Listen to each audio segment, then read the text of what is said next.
Imagine you live somewhere in the United States and you are a law enforcement officer. And you're on patrol and you're near a beach.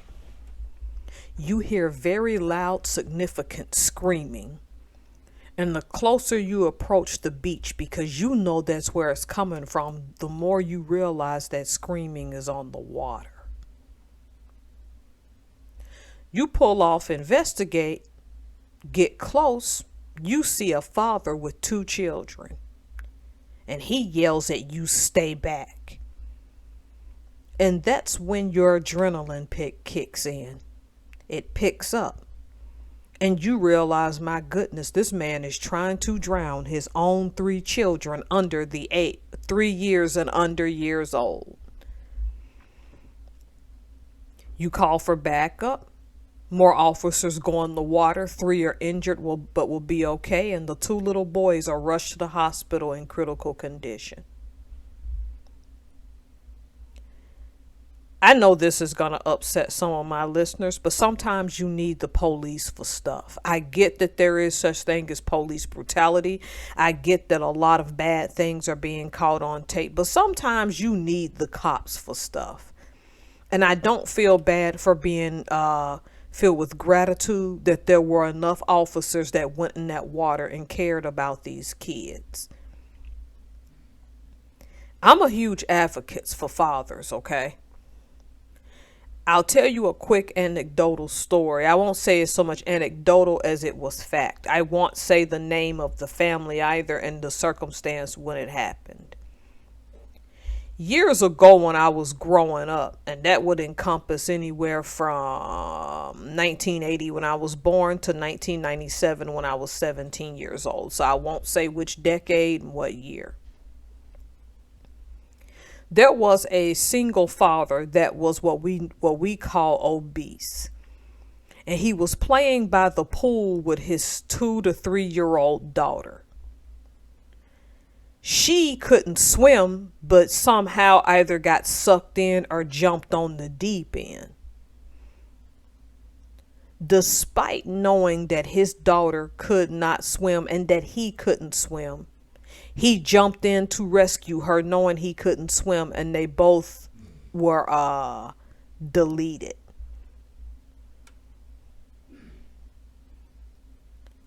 Every once in a blue moon, that story has followed me.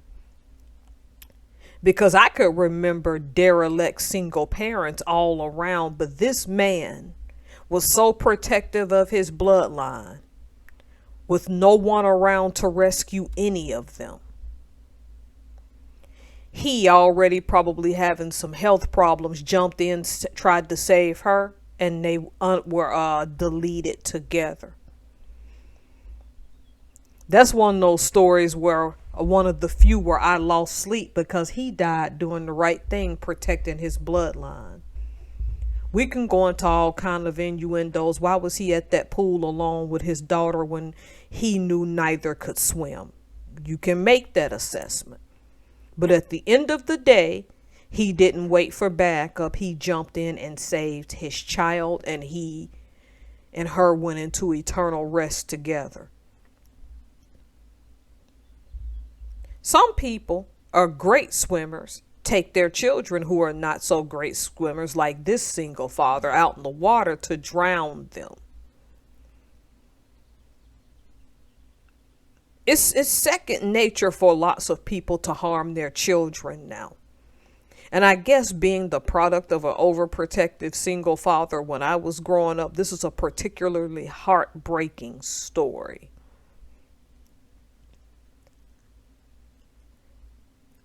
My prayers will be that the two children make it through this, because this story didn't give a particular race, which thank goodness we don't need to know that, because all that matters is that those children are being assisted. And I hope and sincerely pray that they live long lives, because they have a long journey ahead of them, especially likely that oldest child.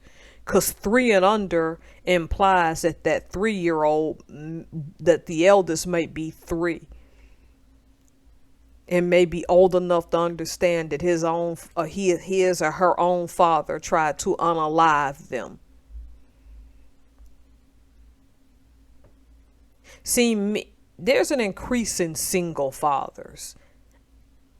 And society tell men to suck it up.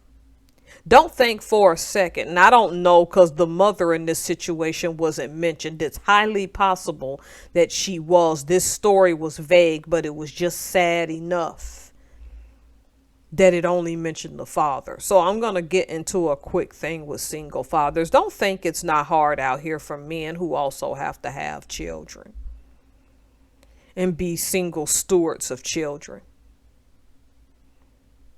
We see an increase in this, and whether you think they hate their children or don't love them or whatever, this is a particularly sad story.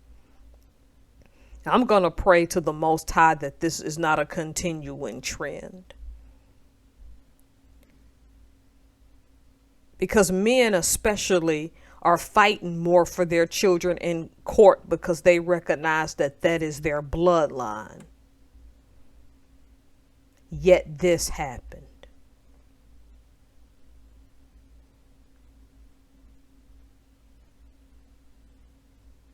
For parents in general, whether you're in a 2-parent or 1-parent home, and if you're listening, what are we as society doing wrong with your mental health that you would get to this desperate of an attempt? Because at any time, assuming he was married, he could have either given the children to his mother and walked away, or to their mother and walked away, or to any family member. I get gas prices are high. I get food is high. I get that it's expensive. What are we doing wrong that we are not assisting parents enough in this country? Without a doubt, this was an extremely selfish act, and there's no other way to get around that. This was premeditated crime, okay? This was a premeditated unaliving of 2 children that were anywhere between infant to toddlers, okay? Same with the other guy who drove his entire family off the cliff, totaled the car, and by miracle, himself, the wife, and the 2 kids lived.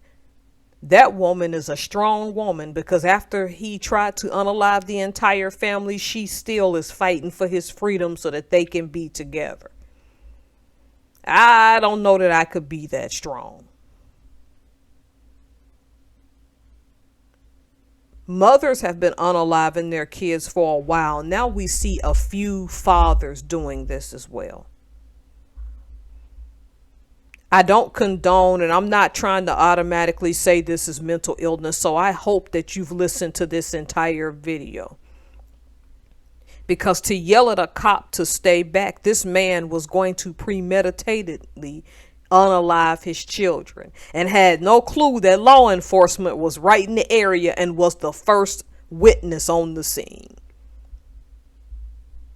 God is good all the time. But what can we do as a society, regardless if you have 2 children or more children, 1 child, and you have 2-parent home or 1-parent home? What are we doing wrong? I'm praying for those boys or those girls, or 1 boy, 1 girl. This shouldn't have never happened.